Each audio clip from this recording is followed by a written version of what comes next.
Welcome to the show. I'm Danella, and here's what's happening now. Coming to you on a new day. Well, that's because here in the States, Thanksgiving is among us, right? Great time to talk about all the things you are thankful for, eat really good, and some of you cats get really busy on Black Friday. I'm not down with that, but for you, I have some tips if that's your life. Let's actually just get right into the show because there's so much going on and I don't want you guys to be so busy watching the clock tick down, waiting for yourself to be on your Thanksgiving break. Here's a couple things that have happened. Did you hear about Uber? That's where we're going to start. Apparently, Uber was hacked back in 2016. And why did no one hear of this until now, this week? This is ridiculous. So here's what happened.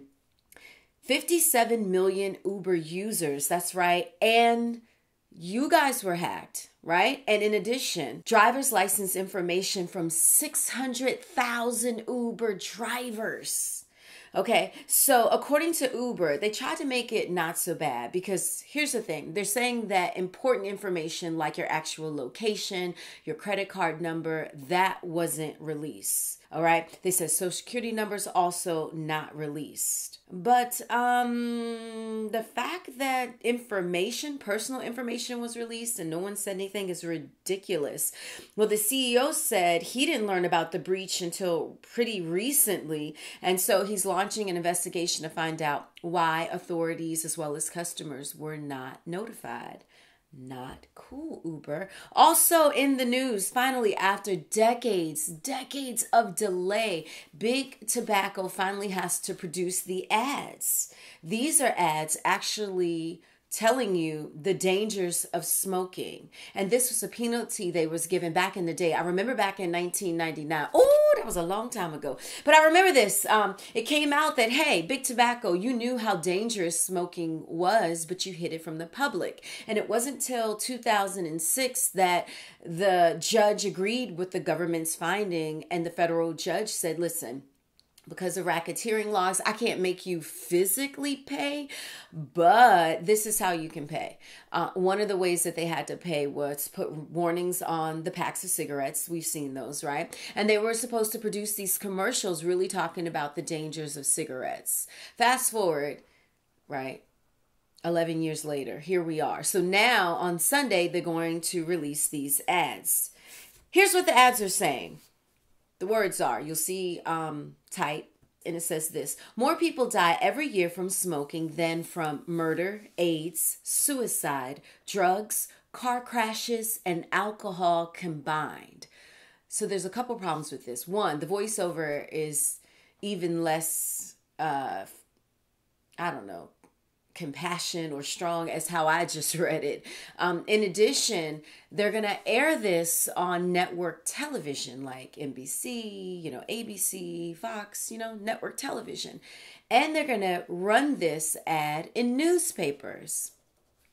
So the problem is not only that the ad is just completely boring, but they say that 9 out of 10 smokers begin smoking before the age of 18. So the big question is, when have you seen someone 18 and younger read a newspaper or watch network television?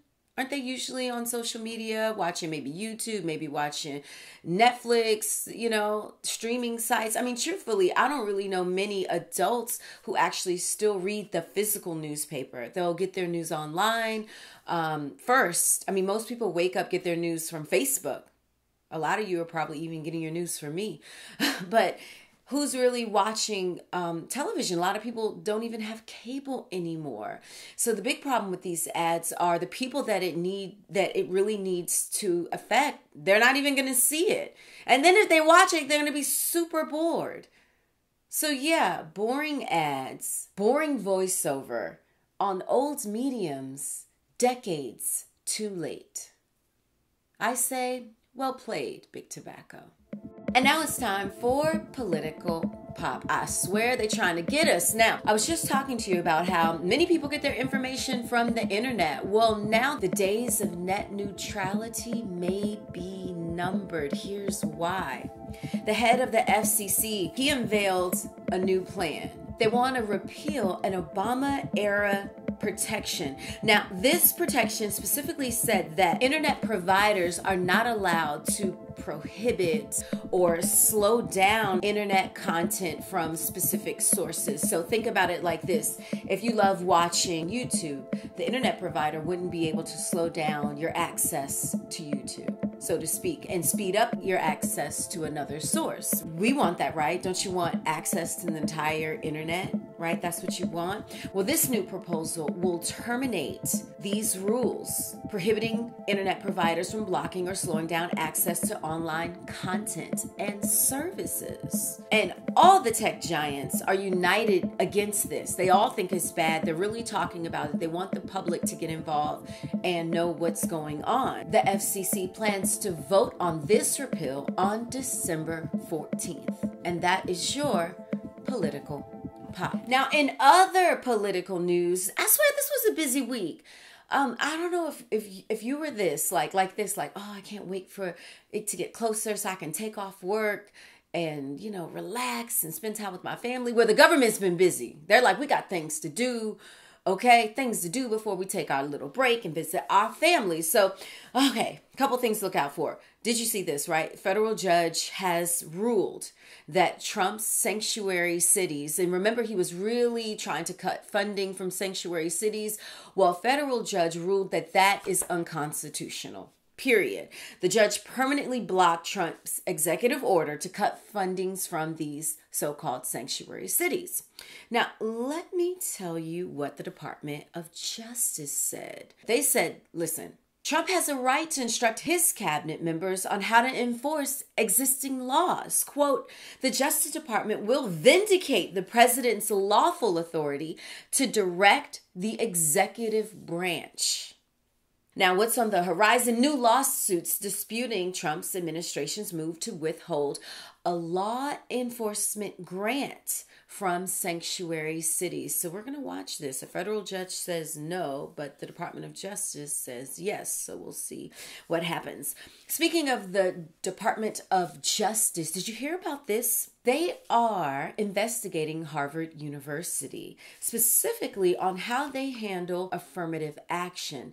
There were a couple of complaints, specifically with Asian students, saying that they were being discriminated against. So the interesting thing here is that that's currently being litigated on a state level. And so many are questioning why the Department of Justice is getting involved. Harvard is saying that they have concerns about the highly unusual nature of this investigation. So many are saying this is the Department of Justice way of being able to actually litigate affirmative action on a federal level. So this is something that we want to watch. All right, now let's get into in our world. A lot of you are into this. I'm not into this. Black Friday shopping. Let me just say, if this is what you do, great. You want to get a deal? I'm all about a deal. I mean, literally, my quote for years, I took it from a friend back in the day, and the quote was, if it ain't for free, it ain't for me. And so I'm all about a discount. But here's what you should keep in mind. Many of these stores say that they are giving you deals when in fact they're not. So just a couple of quick tips to keep in mind. I'm letting you know, hey, Black Friday is coming and here's what you should look out for. First, look at the price, not the saving. That gets me a lot. I know, because sometimes it's like, oh, I'm saving 80% off. But really look at the price of what you're paying for, because a lot of times there's price gouging, so they can reduce the price, but you end up paying more. Also, find out whether retailers will match prices. I'm saying, be a bargain hunter. Find it in one place and say, will you match this price if I find it cheaper somewhere else? Research prices online before you hit the stores. Makes total sense, right? Sometimes you can even find it cheaper online. Your next tip, be wary of unusual brands. I guess this really applies when you're buying electronics. Be wary of unusual brands because sometimes they're cheap, cheap, cheap quality. Now, here's a fun tip. You can avoid crowds if you see if the retailer will let you buy it online and then later pick it up in the store. Right? So you're not in that Black Friday rush. And finally, don't forget about Cyber Monday. Yes, Cyber Monday, right? Happens after Black Friday. It's that Monday. And online, you can find tons of things on sale. And you don't have to deal with crowds. And you can shop, compare right at home while you're in your PJs on your fingertips. You can do that. So yeah, that about wraps up the show. Thank you so much for joining me on a early day. Yeah, usually we'll be back next Friday, our usual day. But yeah, just wanted to come to you early and say this. As you join your family this Thanksgiving, just remember all the things that you are thankful for, even if it's teeny tiny. Some of us are thankful for just the wine we get at Thanksgiving that allows us to deal with our very stressful family.